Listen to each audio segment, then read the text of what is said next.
बिस्मिल्लाहिर्रहमानिर्रहीम, अस्सलाम वालेकुम everyone. This is English lecturer Imran Abbasi.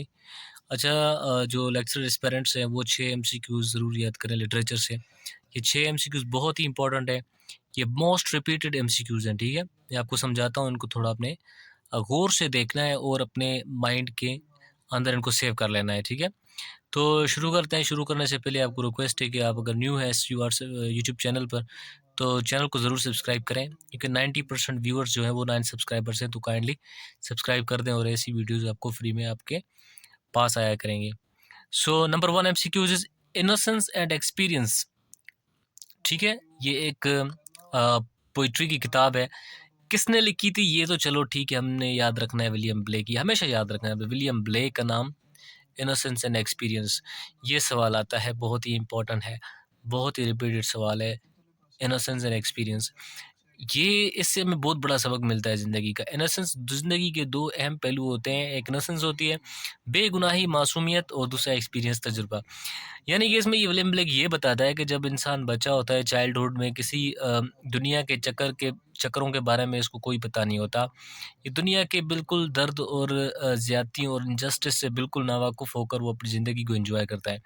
जैसे ही बंदा बड़ा होता है और उसके अंदर एक्सपीरियंस आता है और वो नई-नई चीज़ों से मिलता है, इंटरेक्शन करता है और उसकी नॉलेज में इज़ाफ़ा होता है, तो उसको पता चलता है कि दुनिया कितनी ब्रूटल है और दुनिया के अंदर गम और रंजिश के अलावा और कुछ भी नहीं है। So he compares to important but opposite aspects of life, and in which he tells us that innocence is better than undergoing the experience. Although the experience is good, better, but innocence keeps man's life in peace. ठीक है? तो ये William Blake ने लिखा था, ये थोड़ा आपने इसको सेव कर लेना है माइंड में। Number 2 is title of the pride and prejudice. Jain Austin का नावल, शाहकार नावल है ये, बहुत ही मयानाज और दुनिया में सबसे ज़्यादा पढ़ने वाला नावल है और पढ़ाया जाने वाला नावल प्राइड एंड प्रेजुडिस है। किसने लिखा था? जैन ऑस्टिन ने। फर्स्ट इंप्रेशंस इसका ओरिजिनल टाइटल था।